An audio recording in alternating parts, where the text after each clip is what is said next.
National Annual Telemeter Conference, and there was only one talk about virtual reality, and there were no vendors. And this year I looked at, and there were no talks and no vendors. And there were 30 or 40 doing video conferencing. Okay, you would think that you'd see more VR stuff going on there. I'm going to move forward here slightly because right behind John Nurse is Slick Rick. How you doing, Slick Rick?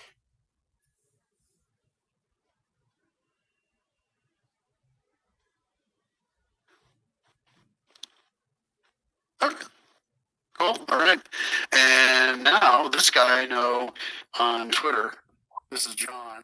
And John, I really like connecting with people on Twitter who come to these things. So be sure to. That's why I have my Twitter handle in my name. If you click on me and look over my head. So hey, follow me. I'll follow you back. Mention you came to this thing. Feel free to do screen captures or capture images and selfies and send them out. The conference hashtag is hashtag VMED19, and I'll certainly retweet it. So, John, tell us a little bit about yourself.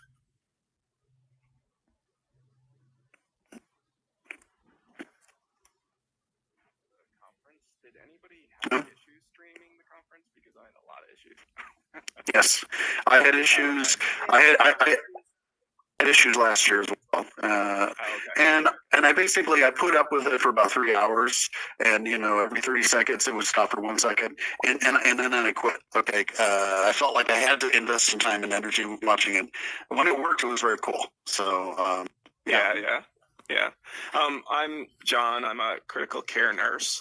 And I'm interested in virtual reality, augmented reality. I'm definitely a new person to all of that. I used to work in tech, but nothing to do with any of this. So there are definitely a lot of good potential uses for virtual reality, and some of the stuff I've seen coming out of the conference, a lot of people are doing some pretty cool stuff. So I'm really pretty interested in that. Well, John is a semi-regular, except that he works at night, so often he's sleeping during these health systems chats. I start a 4-night stretch tonight, so I am going to have to sleep after this. All right. Hey, Molly. Yeah, thank you. I had Molly as a friend. Are you in VR in healthcare, or just here out of curiosity? You don't have to answer. All right. And let's see, Ethan, I'll add you as a friend. Ethan, are you in healthcare, in technology, have a specific interest in VR? Anybody, I think, in social VR here kind of qualifies in that regard, but any thoughts based on what you've heard so far?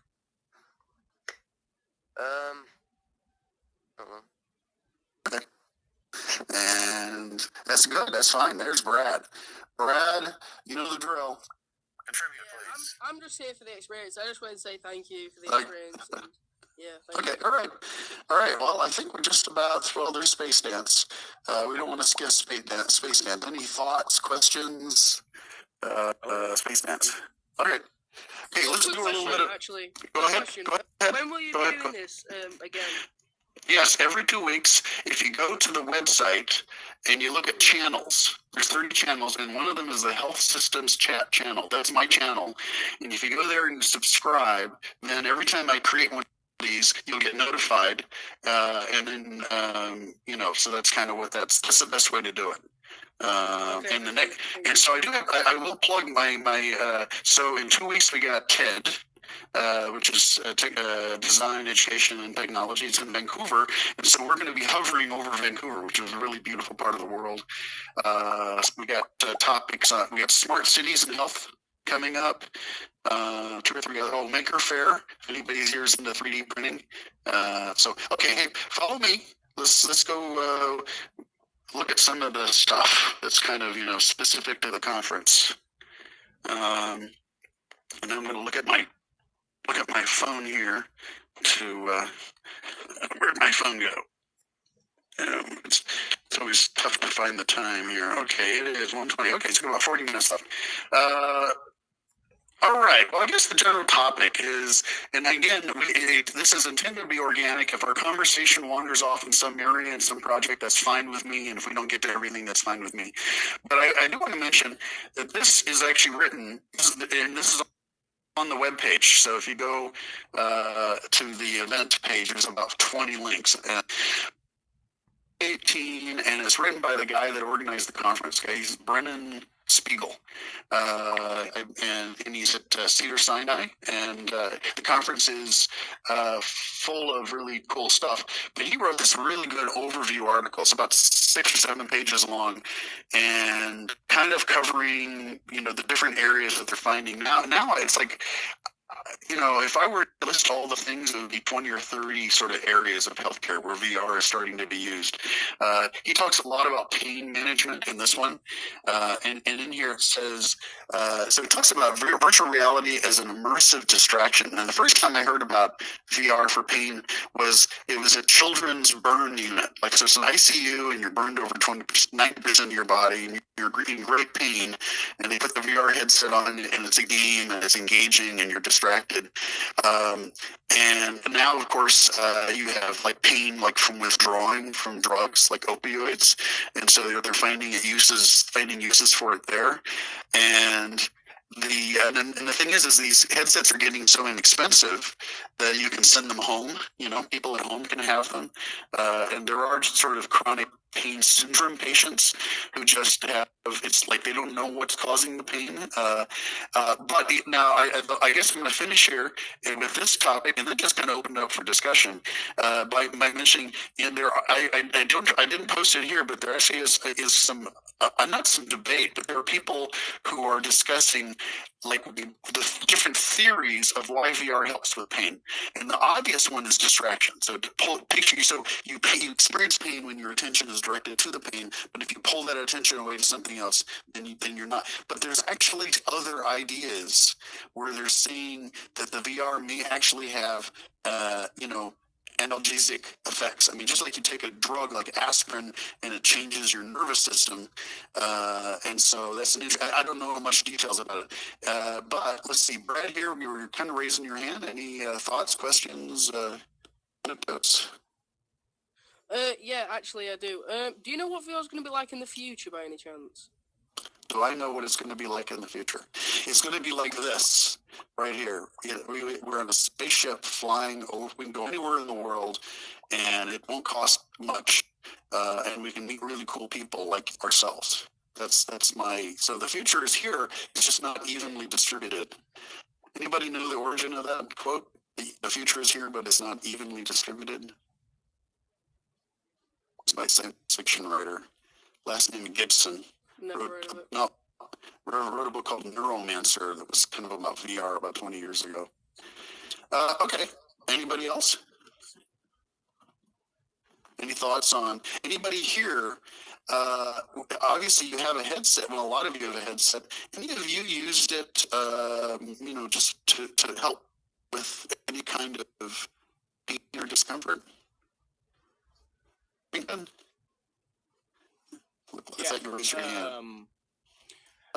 Yeah, aside from analgesics, or rather analgesics for straight physical pains, what are your experiences on using it for psychological soothing, or to combat loneliness in chronically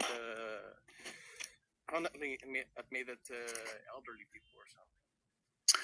Well, the two things come to mind, and then I'm going to open it up here to someone else. One is the subject of isolation and loneliness and use of social virtual reality to combat it comes up over and over. And we even had, I had the very best attended one of these events was there was a conference on loneliness. I can't remember where it was, but it was like viewing loneliness as a public health issue, and being isolated and lonely can cause all kinds of physical problems like heart problems, and so yeah, I think that this is part of the reason that I have invested time and energy in social VR is that someday my world will shrink as I get old, and this is a way for me to combat that. The second thing I want to mention is there's a lot of discussion and pilots of using virtual reality to treat various kinds of psychiatric, not just neurologic, but psychiatric illnesses. And I'll give you one example, which I think is a fascinating example. So you're paranoid schizophrenic, so you hear a voice or voices that are telling you to do things or telling you about bad things, okay? And so the pilot was the okay. Yeah. Hey, folks.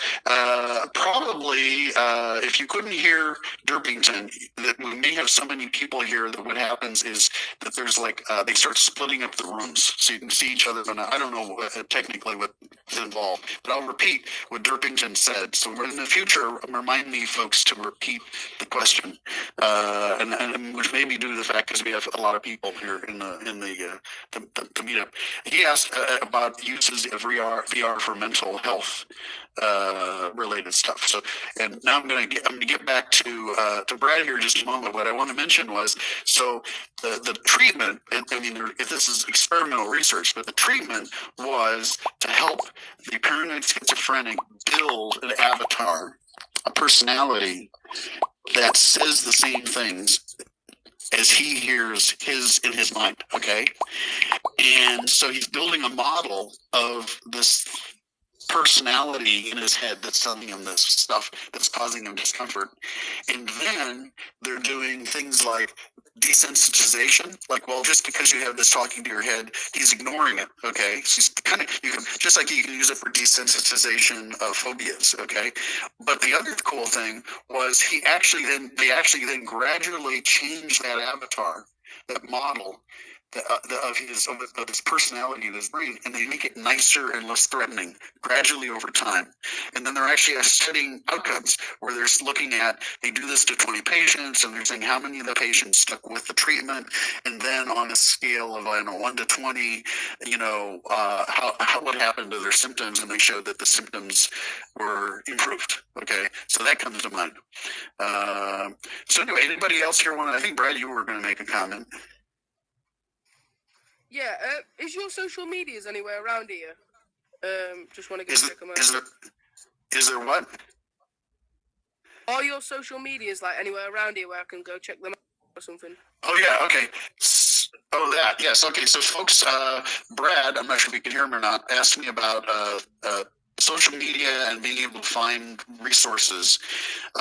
If you click on me, you'll see my Twitter handle, Wareflow, WAREFLOW at the end, and you will see tweets with links to the event page, as well as links to some of these articles. So what I do is I tweet them out on the hashtag of the conference. So that's one way to find me or find those resources.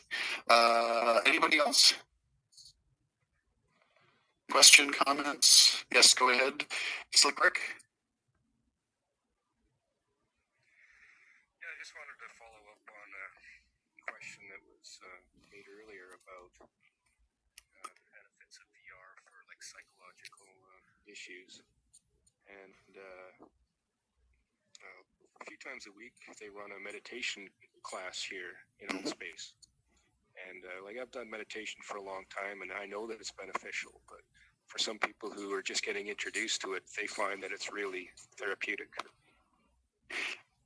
Anybody else been to the VR meditation class on AltSpace? Wait, say that again. I didn't hear. There's a meditation class or event, and Slickrick brought it up. Slickrick, have you been to it? Yeah, I've been going for quite a while. And tell us a little bit about it. I mean, is it just like real world meditating, or is it helpful? As good or bad? I mean, it's different, better or worse. I mean, that's subjective. What's good about it is that people from all around the world are sharing the same space and sort of entering the meditation together, even though that we're all around the world. And what I like is Jeremy, that's one of the hosts. He does like guided meditation, and so that's nice, as he kind of just leads you along and sometimes you find something that you wouldn't get on your own. So. Well, good. Well, that's good. All right, let's move on to the next. Let's see here. What I'm going to do? Oh, okay. I'm going to go over here. All right. So I'm going to turn around in a second and look at this. So this is a link that, like I said, if you go to my Twitter account, back in my backup, you're welcome to sort of get in front of me. I'm going to back up a little bit here. There we go. So this is written by a couple of guys at Oculus, of course, which belongs to Facebook, and they're not speaking here, but I just stumbled on it, and it's about sort of, I don't want to say theoretical, but it's about some phrases that I've heard over and over again for 2 years, and they've been very, very fuzzy. In fact, like before 2 weeks ago, when I was starting to prepare for this, if you asked me to define, and I'm hearing a little bit of echo, and maybe from Networthy. I think I just muted you, so please use headset or mute yourself. Anyway. And the words are this: immersive, presence, immersion, presence, and embodiment.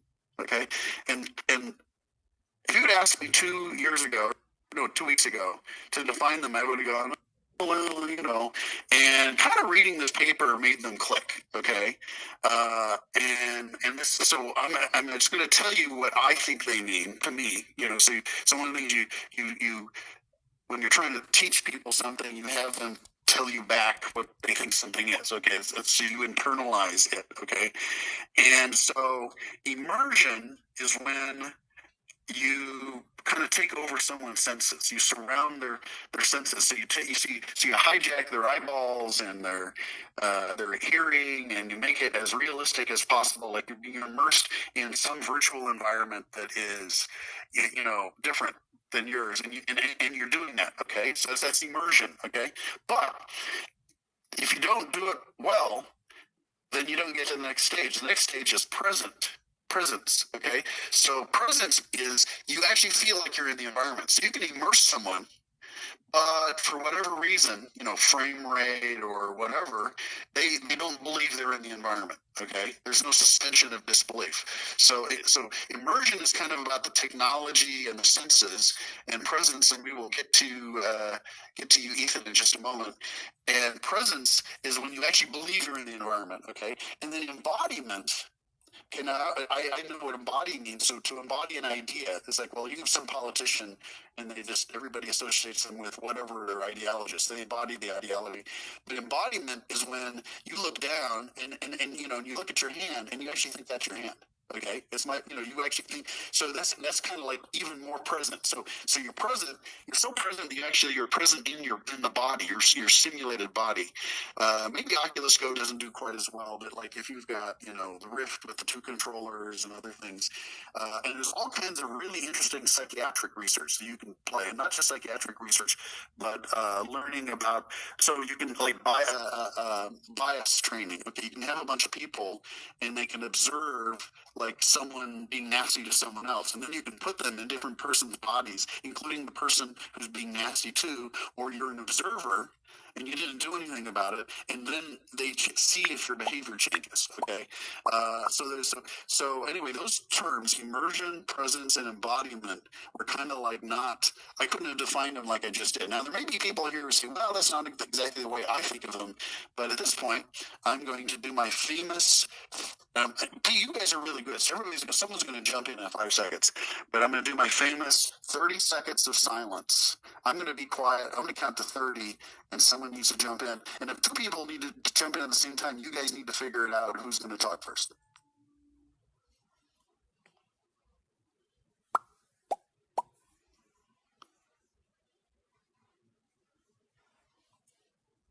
I don't really have anything to add to this, honestly. Well, So, Ethan had a question. What was your Ethan, do you still have your question?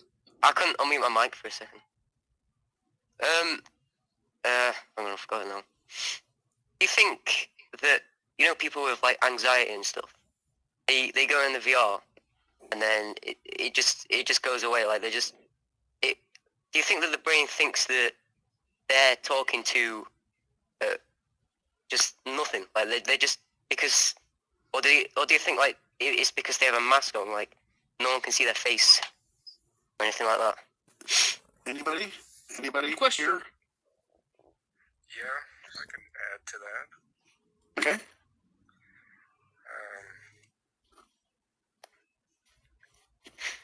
I had to go for my dinner. So, yeah, Go ahead. my personal experience is like I'm a pretty introverted person, and I like to be alone, and I don't really like to go out and socialize that much. And I found virtual reality to be a way to get out and socialize and do those things. And what I find is that the skills that I learned in VR actually translate right into the real world. So now I'm out there doing things that I wouldn't have thought of just a few years ago, thanks to VR and what it's done for me. That rings true. The very first one of these I did about 18 months ago was about behavioral health, and I'm hearing an echo, and I can't decide where it's from. So everybody should mute themselves or make sure you have a headset. Someone's pointing. Yeah, they're pointing at the person. All right, so mute yourself. All right. Thank you for that. Okay, I do want to tell a very short story. So it's the first time I did one of these, and I had no idea what to expect, being the host, all right? And this is a little bit of a different style than some of the other all space, like improv and singing and stuff. It's just, it's actually kind of, people are telling stuff about themselves, okay, that is kind of sensitive. And so we had people here that were talking about, their drug problems and gender dysphoria problems, and I'm going, and it's like, I'm an engineer. I did 12 weeks as psychiatry, but I'm not really a touchy-feely person, okay?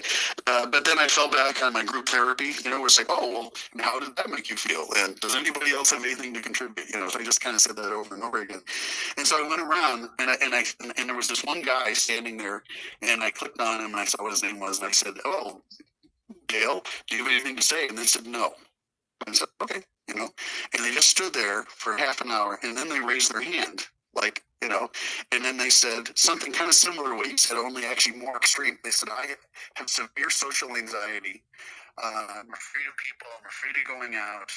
And I have found what you've just described, which is by coming to these, it does not cause as much anxiety. And I have learned, certain conversational skills that have helped me actually now in the real world. And I just thought that was a wonderful thing. And that was like the very first one of these. And that kind of hooked, that sort of hooked me on, wow, this is something, first of all, here's someone who has severe social anxiety who's sharing something with complete strangers, okay? And I created the event, okay? And so I felt really good about, that investment of my time and energy. So anybody else here want to comment? Sure. Now that you're mentioning these things, it's not on the topic of healthcare, but on the broader side, I said that the US aspect of VR interested me because it provides the information to the user in a completely different way, which has a lot of chain consequences. And one thing that I noticed, which translates to this immersion over here, is that when you're gaming communities are notoriously toxic, and nobody communicates. But the first thing that I noticed about VR gaming is that everybody's communicating with each other, and everybody's polite, because you have to establish eye contact with someone to speak to them. You see body language accompanying the text, and And it turns out that people inherently want to communicate and generally are positively minded. It's just that when there is a lack of immersion and there's a sense of anonymity, that's when the other facets come out, and that's what we've been seeing over the past decades. But I think that in line with what I just said, this technology is going to have a really profound impact on how we interact with technology and with society on a technological level. Well, thank you, Durbington. That was very insightful. I agree with everything that you said. I've said that, and one thing that people said back to me, to quibbles, they said, well, we're at the very beginning of this, and so the people here are kind of early adopters, and they're intelligent, and intelligent people tends to be nice, and so as this scales, and as everybody in the world starts joining social virtual reality, then maybe there's going to be almost like maybe a regression to the mean, so to speak, or, so is there something intrinsic about social VR, or is it kind of more of a self-selection bias? I don't know, but I hope what you're saying is true. The other thing that I think is really fascinating is the way you said, I don't eye contact. I can't see your eyes, okay? And yet I know exactly what you're talking about. I feel like we are making eye contact, even though I can't see your eyes, which is, so it has to do with the posture of the body and a kind of a subtle, quick, conversational, gestural dance, a rhythm, that I think our nervous systems are pre-programmed to execute automatically. That this kind of medium is compatible with. That's kind of my thought. Anybody else here want to weigh in? Yeah, I think it's a really interesting point, Chuck, that this medium compared to maybe even the conferences that we're doing these events for, you're usually one person's talking to everybody and you don't get a chance to connect with the individuals. And, these small groups, there's 12, 15 of us. We can hear each other's voice. You can hear where they're at in the room, which I think is really important to the brain. And we're not practicing these things. We're not delivering presentations, so it sounds more human. And I think that's a big part of it, right, is that we can hear each other's voice, and it's a great way to connect. I need to use my emojis more. Thank you very much, John Techners, for doing the emojis. So to remind me, yeah, that's really great stuff. This is all lovely. Well, does anybody want to say one more thing on this topic, or do we want to move on? Okay, we have other topics to cover. I'd love to join in if possible. Please go ahead. Let's. Already you've spoken a couple times, but go ahead, Sarah. Oh, hi there. Yeah, so my name's Sarah. I'm from the UK and doing some research around the role of the arts in VR.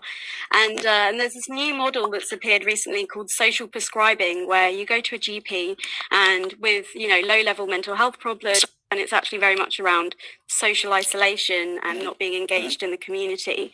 And so I'm really interested in, the role that VR could potentially play in arts-based interventions for mental health, and I'd really love to hear people's thoughts on how this could potentially be used. So art therapy, is this kind of a social VR intersected with art therapy? Is that kind of what you're talking about? Not necessarily art therapy per se, but arts-based experiences. So it could be anything from, just drawing together rather than the psychological effects of making art. It could be group gardening, it could be singing together, and that social effect that you get from group-based experiences that can reduce mental health problems. Well, does anybody care to go ahead? Sarah, can you hear me? Yes, I can hear you. Hey. Hi, I'm also from the UK, and I work for an independent theatre company, community theatre company, and I'm basically trying to do some research into a similar thing as well, starting up kind of small VR workshops in the future. This is still in the research phase at the moment, and this is me kind of, getting a grasp of it at the moment. But I've sent you a friend request. That's actually very interesting. I'm in kind of similar area as you. I don't have that much to give on the subject right now, as I'm just exploring it. But I'm in the same field of work as you. Oh, awesome. Yeah, no, I'd love to continue talking. I'm actually working with an organisation called Nesta to develop a research report on what the future of arts and VR in healthcare could be. Hello. So I'll connect with you afterwards, hopefully. Okay, well, cool. That's really Cool. Thanks so much. Well, hey, that's one thing I wish that Allspace had a little easier way to sort of exchange non-Allspace links or credentials. So I mean, but message each other, please. Contact information, your email or Twitter account usually. Okay, cool. Well, hey, let's move on. We got some time here. Oops, sorry, I didn't mean to bump into you. By the way, please cross this little bridge, otherwise you'll fall. Right. And I'm going to look at my watch here and see what I'm peeking under. Okay, we got 15 minutes left. 15 minutes. When these things end, when at the end of the hour, I don't kick people out. People are welcome to stay. Given my natural, and I'm hearing a little bit of background noise from someone. I'm not sure. So please mute yourself, or everybody should mute themselves just for thanks.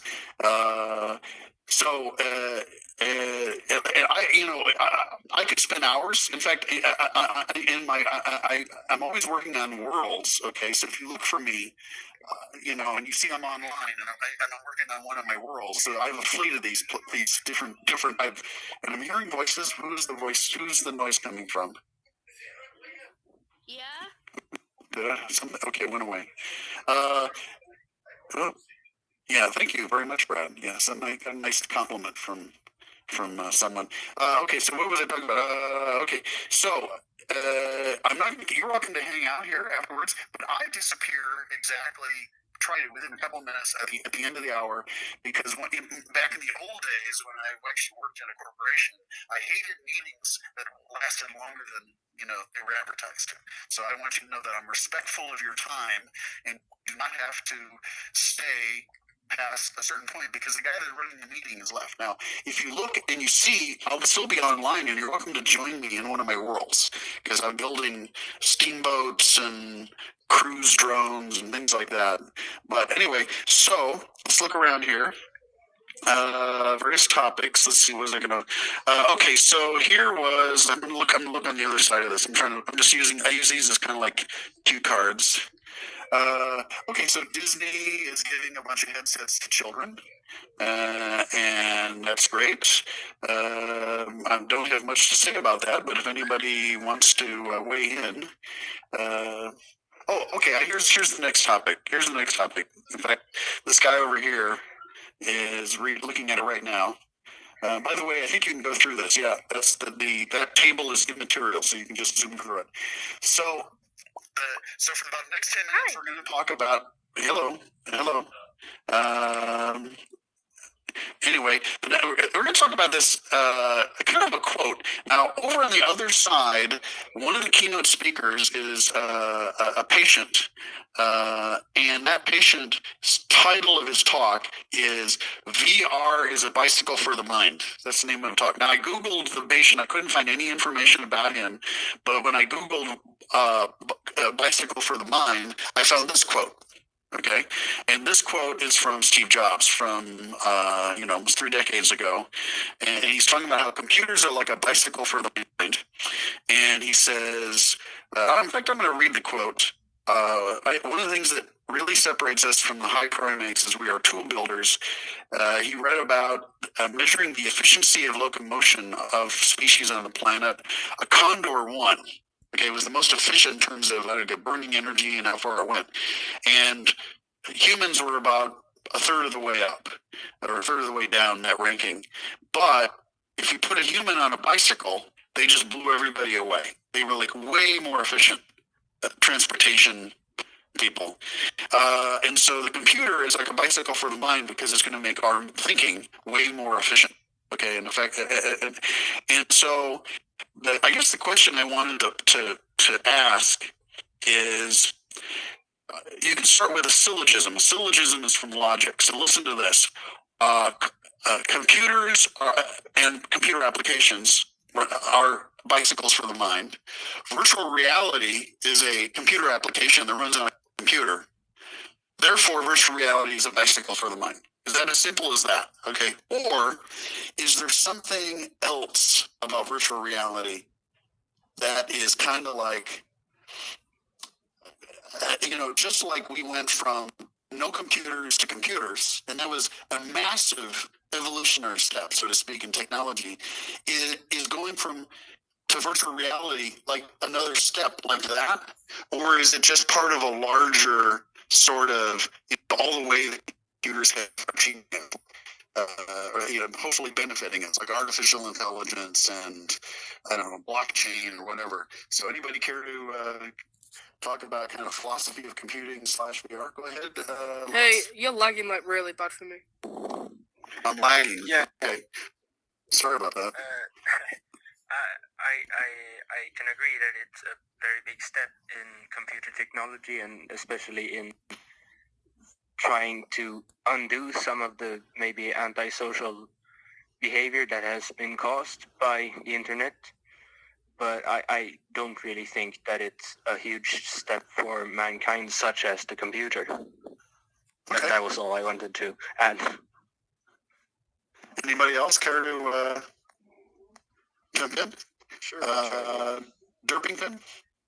Yeah, I think that this is a transformational technology because when it comes to VR-oriented software engineering, my focus has chiefly been on workflow management systems. And the key difference is that in terms of information science, the information is presented in a three-dimensional format instead of a two-dimensional one. Everything we've ever used is two-dimensional.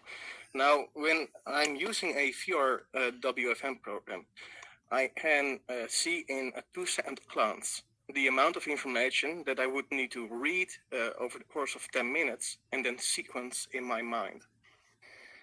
So I think that the potential for transformational steps in terms of information science is there, especially when you compare it to the regular improvement of a product, say a ladder EV. Yeah, I want to jump in. I'm an industrial engineer who went to medical school, and an industrial engineering degree is basically a degree in workflow. And I've worked with workflow management systems and business process management and process-aware information systems for decades in healthcare, which is unusual because healthcare doesn't have a lot of that, although that's happening. And by the way, I've met and interact with Will Vanderholst, who's like kind of the top theoretician about that stuff. But yeah, it's an interesting analogy you're talking about there. But where I want to go with that is I'm not going to drag you over there, but I have a couple of links over there, a couple of posters over there, where the issue of how the analogy you're talking about is really is a topic that comes up. And so I'll give you an example. I worked, and this is a very simplistic example. I used to work for an electronic health record vendor. Okay, so you're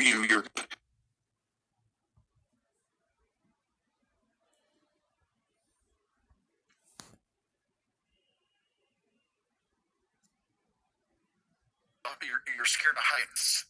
And so there's been a lot of research where you have people walk the plank and you're looking down, and it's a way of desensitizing you to heights using virtual reality. And so there it is. There's virtual reality treatment for agoraphobia, which I guess is in fear of open spaces. And you click on it. And then stuff happens. Okay. Now, if you're in a hospital and you click on a drug, well, then information goes to the pharmacy. Okay, or it goes to the physical therapist department, and then it sets things in work. Well, is there going to be like a VR department? And when you click on that, then the information goes there, and then they look in the medical record and they read what has been entered, and then they go and then they come by the bedside, and so. But usability is really important. So these VR headsets. So one of the talks when I was watching the videos from this conference yesterday was, okay, you're in an emergency department. okay, and you want to stick a headset on someone, okay, well, guess what? There's all, you think about, not, a lot of virtual reality headsets have a lot of wires, and it's like, how do you cue them up? You don't have to, you don't want to have to train them to use the controller so that they, are getting into the right experience. You just want to be able to grab that headset, stick it on their face, presumably you ask them for their permission, and then boom, they are now immersed in something, they are present in something, they are feeling embodied, and whatever the research and outcomes that have been proven to work starts to have that salutary effect. But there's so I guess I'm looking at the time here. This is maybe the last topic of the day, but how do you get this wonderful technology? Obviously there's research, you gotta study outcomes and prove that it actually helps, but then how do you integrate the technology into the day-to-day workflow of the nurses and the doctors and the patients? Anybody have any thoughts on that?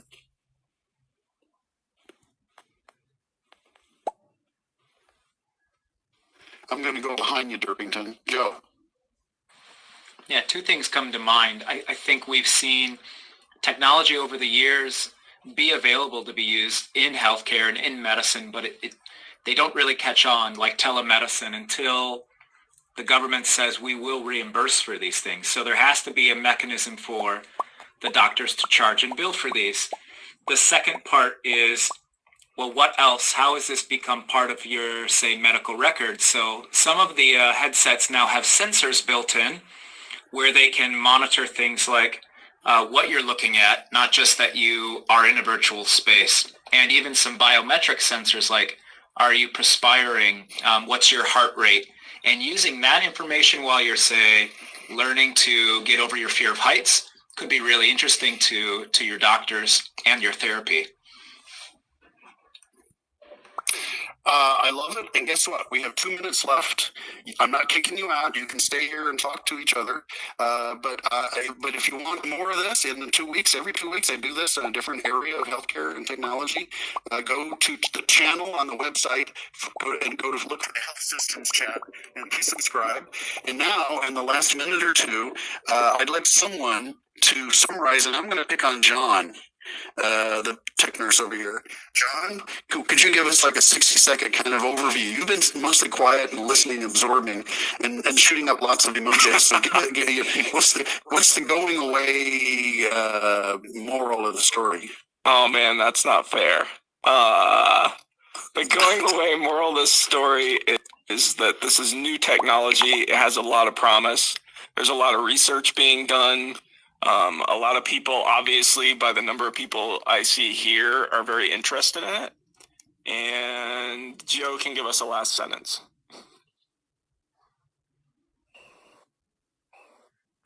Thanks, John.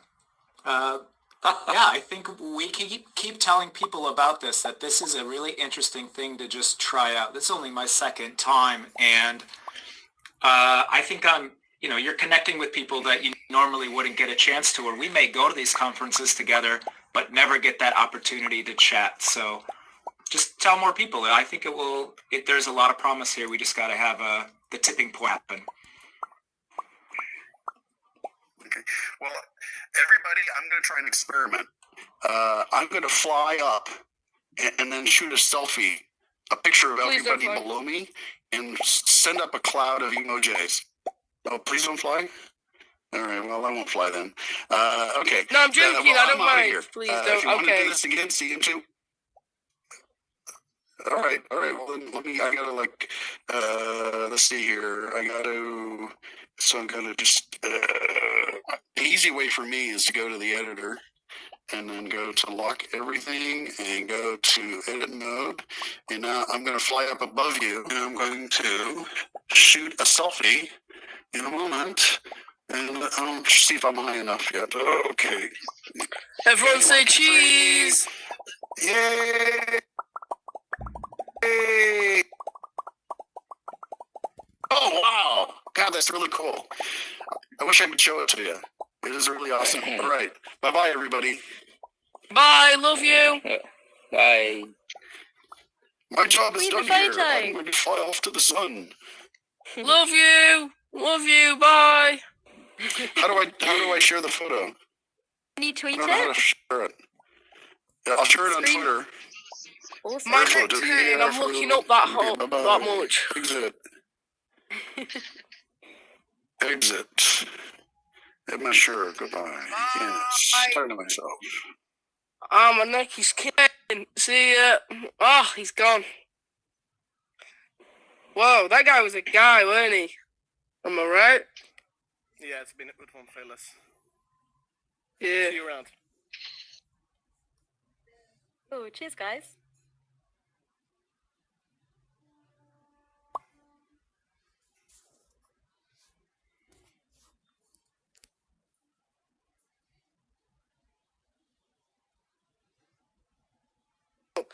Hey, Molly. Is Molly around here? Where's Molly?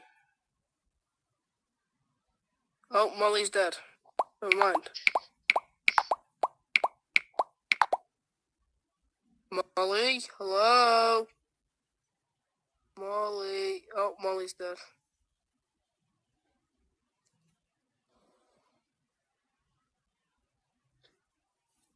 So is anyone here at the virtual medicine conference at the moment, or is everyone else joining internationally? I'm joining internationally. You sound like you're UK based as well. Yep, you know.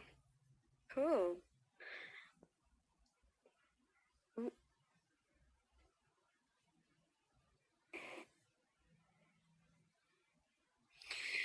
Hi guys, can I have maybe Right, some guys, I'm gonna go. It was nice meeting you all. See you later, guys. because I missed all. I don't know why I missed all virtual medicine conference. Maybe can someone tell me what was here like super fast?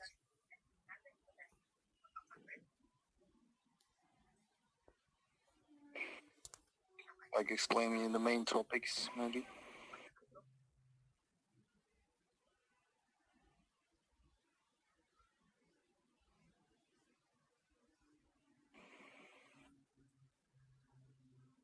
Okay, I get it.